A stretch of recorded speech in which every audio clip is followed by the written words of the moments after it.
Friends, welcome back to my YouTube channel. आज हम लोग डिस्कस करेंगे how to learn English, how to speak English. हम लोग कैसे इंग्लिश सीखें और कैसे इंग्लिश बोलें। तो इंग्लिश बोलने के लिए या सीखने के लिए आपको सबसे पहले ज़रूरत पड़ेगी टेंस की। ओके, यानी ये टेंस का मेरा पहला पार्ट है, यानी पहला क्लास है, पहला पीरियड है, फर्स्ट पीरियड है। इस पर डिस्कस करेंगे टेंस के कितने प्रकार हैं। आप जानते हैं कि टेंस के 3 प्रकार हैं, present tense, past tense, future tense. Okay, और प्रेजेंट टेंस, प्रेजेंट टेंस पहला जो प्रेजेंट टेंस के है उसका 4 भाग होता है, indefinite tense, imperfect tense, perfect tense, perfect continuous tense. आप सोचते होंगे कि इंडिफिनिट टेंस तो होता नहीं है, मैंने आपको याद करने के लिए, आपके लिए सहूलत के लिए आपको लिखा है प्रेजेंट इंडिफिनिट टेंस। सब में आप प्रेजेंट लगाते जाएंगे। ओके, तो प्रेजेंट इंडिफिनिट टेंस हो जाएगा, फिर प्रेजेंट इम्परफेक्ट टेंस हो जाएगा, फिर प्रेजेंट परफेक्ट टेंस हो जाएगा, फिर प्रेजेंट परफेक्ट कॉन्टिन्यूअस टेंस हो जाएगा। तो इस तरह से आपको बहुत इजी होगा याद करने के लिए। ठीक उसी तरह पास्ट टेंस में आपको इंडिफिनिट टेंस पहले से पता है, तो इंडिफिनिट टेंस के आगे फिर लगाना है पास्ट इंडिफिनिट टेंस, यानी past imperfect tense, past perfect tense, past perfect continuous tense. ठीक उसी तरह फ्यूचर इंडिफिनिट टेंस में आपको फ्यूचर टेंस में आपको लगाना होगा future indefinite tense, future imperfect tense, future perfect tense और फ्यूचर परफेक्ट कॉन्टिन्यूअस टेंस। यानी इस तरह से आपको 12 टेंस याद करना होगा। कितना? 12 टेंसेस, 12 टेंस आपको याद करना होगा। तो 12 टेंस में हम लोग पहला टेंस की बात करते हैं, प्रेजेंट इंडिफिनिट टेंस कहा किसको जाता है, इस पर चर्चा करते हैं। ओके, आज हम लोग इस वीडियो में डिस्कस करेंगे प्रेजेंट इंडिफिनिट टेंस किसको कहा जाता है। ओके, प्रेजेंट टेंस का यानी पहला हम लोग अभी चर्चा किए कि टेंस 3 प्रकार का होता है, प्रेजेंट टेंस, पास्ट टेंस और फ्यूचर टेंस। तो प्रेजेंट टेंस का 4 काइंड होता है। ओके, 4 में से फर्स्ट काइंड का हम लोग चर्चा करेंगे प्रेजेंट इंडिफिनिट टेंस का। तो प्रेजेंट इंडिफिनिट टेंस कहा किसको जाता है? प्रेजेंट मीन्स होता है present time. Okay, indefinite means होता है अनसर्टन। ओके, और इंग्लिश में टेंस मीन्स होता है टाइम। अगर हम हिंदी में बात करेंगे तो प्रेजेंट टाइम को वर्तमान समय कहा जाता है, और इंडिफिनिट को अनसर्टेन को क्या कहा जाता है? अनिश्चित कहा जाता है, और टाइम को क्या कहा जाता है? समय कहा जाता है। ओके, तो अब हम लोग डिस्कस करते हैं हम लोग अब प्रेजेंट इंडिफिनिट टेंस कहा किसको जाता है। ओके, पहले इंग्लिश में जानते हैं प्रेजेंट इंडिफिनिट टेंस कहा किसको जाता है। The action is happened uncertainly in the present time is called present indefinite tense.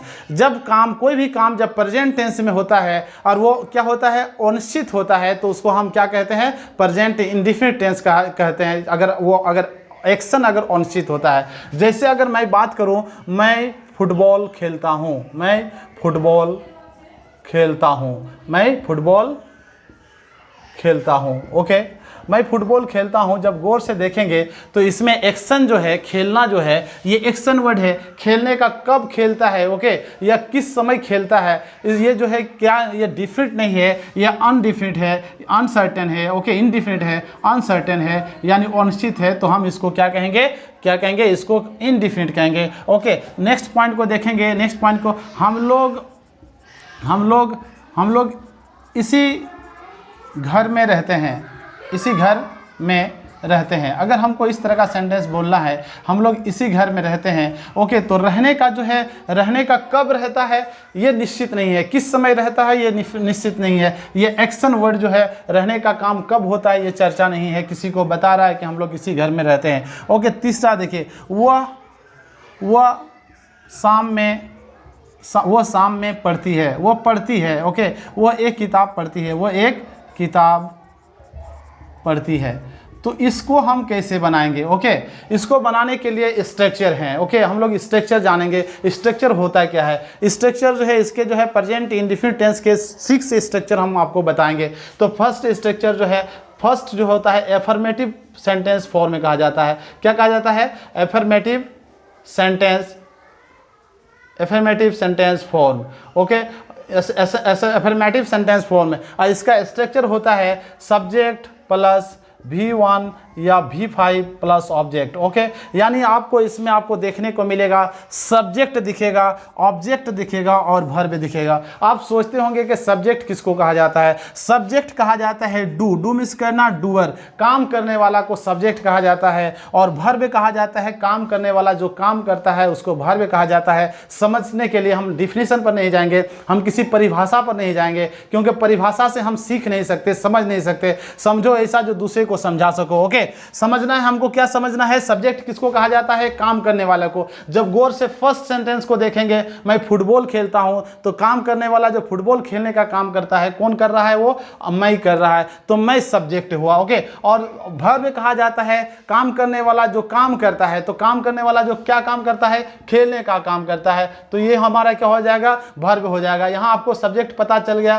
फिर यहाँ वर्ब पता चल गया। ऑब्जेक्ट की बात आती है, ऑब्जेक्ट किसको कहा जाता है, ऑब्जेक्ट कहा जाता है किसी वस्तु को, ओके। किसको कहा जाता है, ऑब्जेक्ट मीन्स वस्तु, थिंग, ओके। थिंग कहा जाता है, थिंग मीन्स सामान, कोई भी सामान, किसी वस्तु या जिस पर इफेक्ट पड़ता है, क्या पड़ता है, इफेक्ट पड़ता है, यानी प्रभाव पड़ता है, जिस पर असर पड़ता है, जिस पर फल पड़ता है। यानी जब खेलता है, जब काम करने वाला खेलने का काम करता है, तो वो किस पर पड़ता है असर, किसको प्रभाव पड़ता है, इसको, फुटबॉल को लात जो है सहना पड़ता है, ओके। किक मारता है फुटबॉल को, ओके, तो इस पर असर पड़ता है, तो ये क्या हो जाएगा, हमारा ऑब्जेक्ट हो जाएगा। अब हम इसको इंग्लिश में कैसे बनाएंगे, इसका स्ट्रक्चर मैंने आपको बताया कि सब्जेक्ट प्लस जो है वर्ब का वर्ब V1 या V5। आप सोचते होंगे कि वर्ब V1 या V5 क्या होता है, तो वर्ब को जो है किसी भी वर्ब का जो है 5 रूप होता है, वर्ब का 5 रूप होता है, 5 forms of verb, 5 forms of verb. आप जो है V1, V2,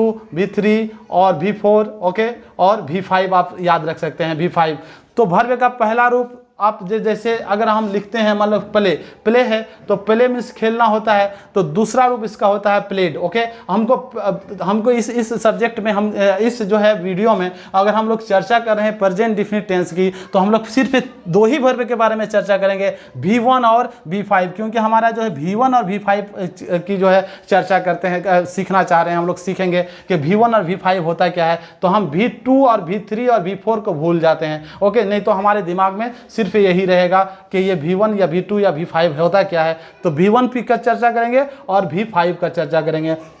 तो V1 में क्या होता है, प्ले सीधा जो है किसी भी डिक्शनरी को अगर गौर से देखेंगे तो सारे शब्द जो होता है वर्ब का पहला रूप में होता है, ओके। जिसमें वर्ब का पहला रूप में क्या होता है, एस या ई एस नहीं लगाया जाता, अंत में एस या ई एस, यानी प्ले वर्ब के अंत में एस या ई एस नहीं लगाया जाता है। कहने का मतलब है, अर्थ है कि अगर आप प्ले लिखते हैं और इसमें एस लगाते हैं, तो ये हो जाएगा आपका फिफ्थ फॉर्म में हो जाएगा, यानी इसमें आपका फिफ्थ फॉर्म में प्लेज हो जाता है। एस या ई एस लास्ट में लगाया जाता है वर्ब के 5वें रूप में। जैसे आप देखेंगे गो का अगर 5th रूप लिखेंगे, तो 5वां रूप लिखेंगे तो गोज हो जाता है। तो देखिए इस वर्ब का जो है पहला रूप है प्ले, ओके, और इसमें एस क्या जा रहा है, ऐड किया जा रहा है, जोड़ा जा रहा है, और इसमें क्या जोड़ा रहा है, ई एस जोड़ा जा रहा है। और पहला रूप में क्या है, सब में हमेशा जो है एस या ई एस का यूज नहीं होता है। तो इतना हम जान गए कि वर्ब का पहला रूप क्या होता है और वर्ब का 5वां रूप क्या होता है। तो हम लोग V1 या V5 का ही प्रयोग करेंगे प्रेजेंट इंडेफिनिट टेंस में, इसीलिए हम लोग इसी पर डिस्कस करते हैं, ओके। अब देखते हैं इसके स्ट्रक्चर की। अब हम लोग जानेंगे कि V1 और V5 लगाया किस में जाता है, ओके। V1 लगाया जाता है अगर सब्जेक्ट, V1 अगर सब्जेक्ट आई वी, ओके, अगर सब्जेक्ट V1 किस में कहा जाता है, V1 अगर आई सब्जेक्ट होगा, वी होगा, यू होगा, दे होगा, ओके, या प्लूरल नंबर होगा, तो इसमें हम जो है V1 का प्रयोग करेंगे। और V5 में क्या होगा, अगर सब्जेक्ट ही होगा, ओके, सी होगा या ही होगा या इट होगा या कोई भी नाम सिंगुलर नंबर में नाम होगा, तो उसमें क्या लगेगा, उसमें हम V5 का प्रयोग करेंगे। V5 में क्या हुआ, क्या होता है, वर्ब के अंत में एस या ई एस जोड़ा जाता है। क्या जोड़ा जाता है, एस या ई एस जोड़ा जाता है। और वर्ब के पहला रूप में क्या होता है, फर्स्ट फॉर्म में क्या होता है, उसमें एस या ई एस नहीं जोड़ा जाता है, ओके। तो अब देखेंगे, हम स्ट्रक्चर जान चुके थे, हम लोगों का स्ट्रक्चर। तो स्ट्रक्चर हमारा क्या है, इसको बनाने के लिए सब्जेक्ट प्लस V1 या V5 plus object plus other word. हम जान चुके हैं कि V1 किस में लगाया जाता है, ओके। तो हम इसमें जानेंगे कि सब्जेक्ट किसको कहा जाता है, काम करने वाले को, ओके। तो ये हमारा जो है सब्जेक्ट हो गया, और काम करने वाला जो काम करता है वो वर्ब कहलाता है। तो ये खेलना हमारा वर्ब है और ये ऑब्जेक्ट है। तो इसको हम आसानी से ईजी वे में हम इसको इंग्लिश बना सकते हैं। जैसे आपको सब्जेक्ट पता चल रहा है कि आई है सब्जेक्ट, उसके बाद जो है वर्ब का कौन सा रूप लगेगा, आप देखेंगे गौर से, अगर नोट डाउन करेंगे तो वर्ब में जो है इसका पहला रूप V1 का प्रयोग किया जाता है, यानी खेलना का जो है प्ले का यूज होगा, okay. I play, okay, football, I play football, okay, football. तो इस तरह से हम इंग्लिश बनाएंगे। दूसरा क्या होगा, हमको पता है कि हम लोग जो है सब्जेक्ट है, क्या है, हम लोग सब्जेक्ट है। तो सब्जेक्ट इसको हम बनाएंगे, हम लोग का वी हो जाएगा। वी के साथ जो हम लोग इसी घर में रहते हैं, रहना का होगा लिव। हम लोग यहाँ पे वर्ब जो है रहने का काम वर्ब कर रहा है, यहाँ पे रहना है। ओके, तो ये सब्जेक्ट कर रहा है रहने का काम। ओके, क्या काम कर रहा है, इसका काम क्या है, रहना। तो यहाँ ये वी लिव, उसके बाद इसी घर में रहते हैं, तो इसी घर में इन दिस हाउस, क्या हो जाएगा, इन दिस हाउस, हम लोग इसी घर में रहते हैं। ओके, तो इसको इस तरह से भी बना सकते हैं। एक बार आप इधर से जाएंगे, ये ट्रिक है, क्या है, ये ट्रिक है।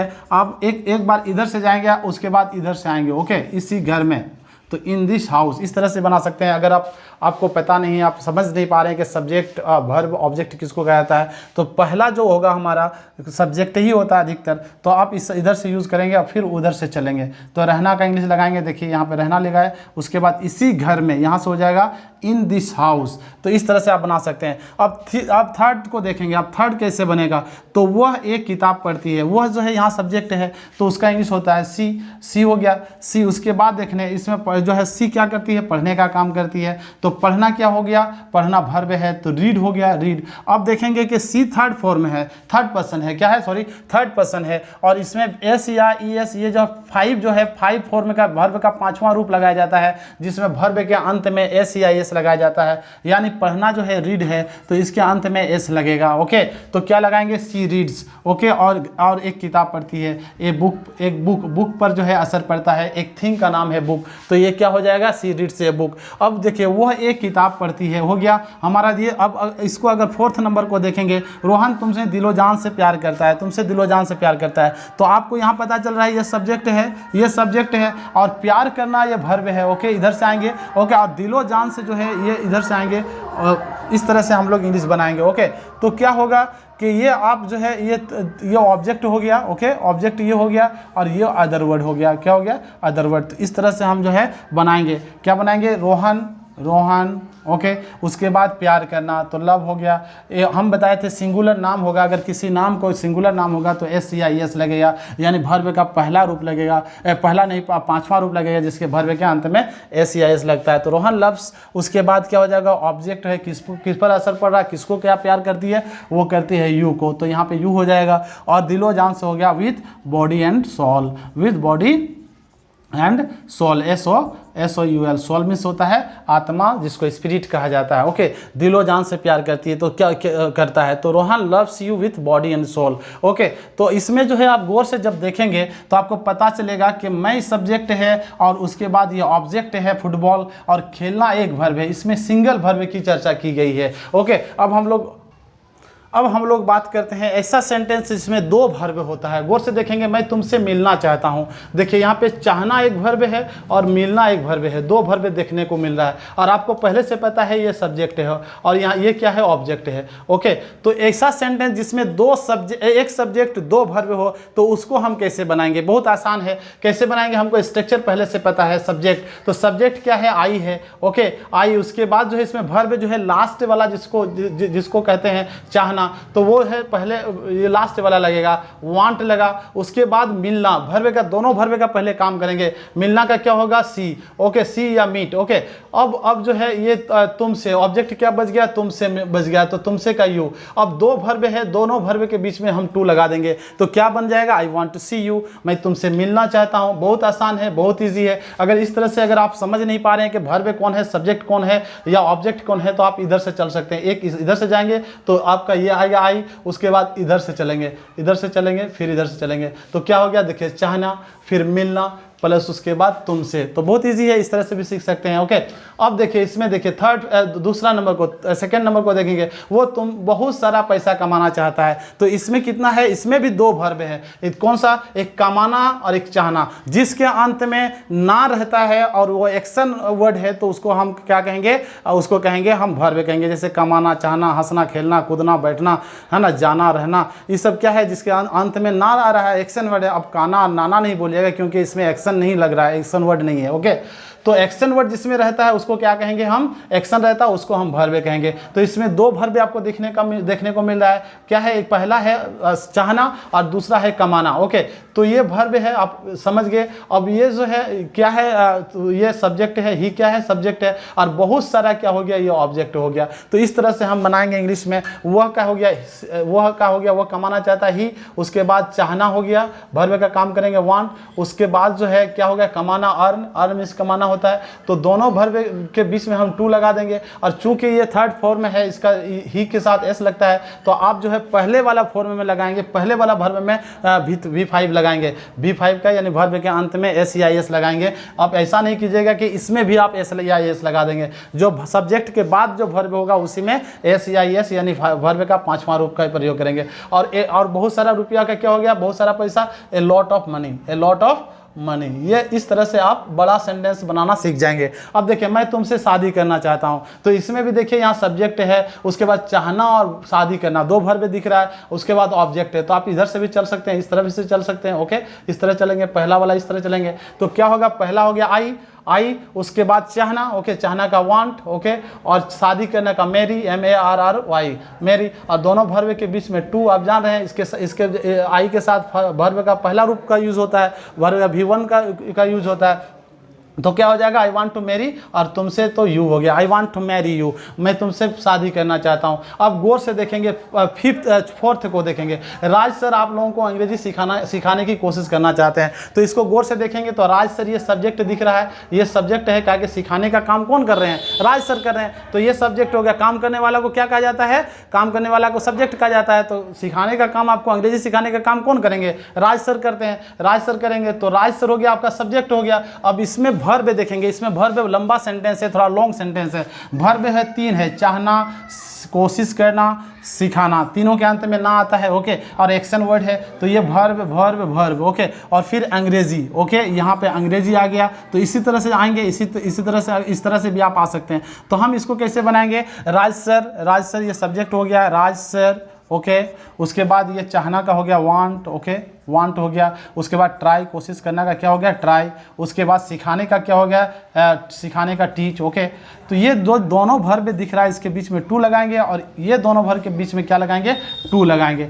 तो क्या हो जाएगा, फिर राज सर अकेले हैं, सिंगुलर नंबर में है, और थर्ड पर्सन है। कौन पर्सन है, थर्ड पर्सन सिंगुलर नंबर है, तो यहाँ पे एस लग जाएगा। तो Raj sir wants to try to teach. उसके बाद ऑब्जेक्ट कौन हो जाएगा, हमारा यू, आप लोगों को। ओके, टीच यू, उसके बाद इंग्लिश क्या हो जाता है, English. Raj sir wants to try to teach you English. तो आप इस तरह से बड़ा जो है सेंटेंस आप बना सकते हैं। जैसे हमारे देश के नेता जो है, हमारे देश का प्रधानमंत्री भारत का विकास करना चाहते हैं, तो कैसे बनाएंगे, डायरेक्टली आप इंग्लिश में बना सकते हैं, the prime minister of India wants to develop our country, इस तरह बन जाएगा। तो आई होप कि आप समझ रहे होंगे। हम लोग नेक्स्ट वीडियो में हम लोग चर्चा करेंगे इसका जो है निगेटिव फॉर्म के बारे में। हम लोग इस वीडियो में चर्चा कर रहे थे एफर्मेटिव सेंटेंस, किसके बारे में चर्चा कर रहे थे, affirmative sentence. Okay, affirmative sentence. I hope कि आपको अच्छा लगा होगा। अगर आपको अच्छा लगा होगा तो जरूर आप सब्सक्राइब करेंगे। हम आपसे वादा करते हैं, आई प्रॉमिस यू कि I will teach you how to speak English. मैं आपको इंग्लिश बोलना सिखा दूंगा,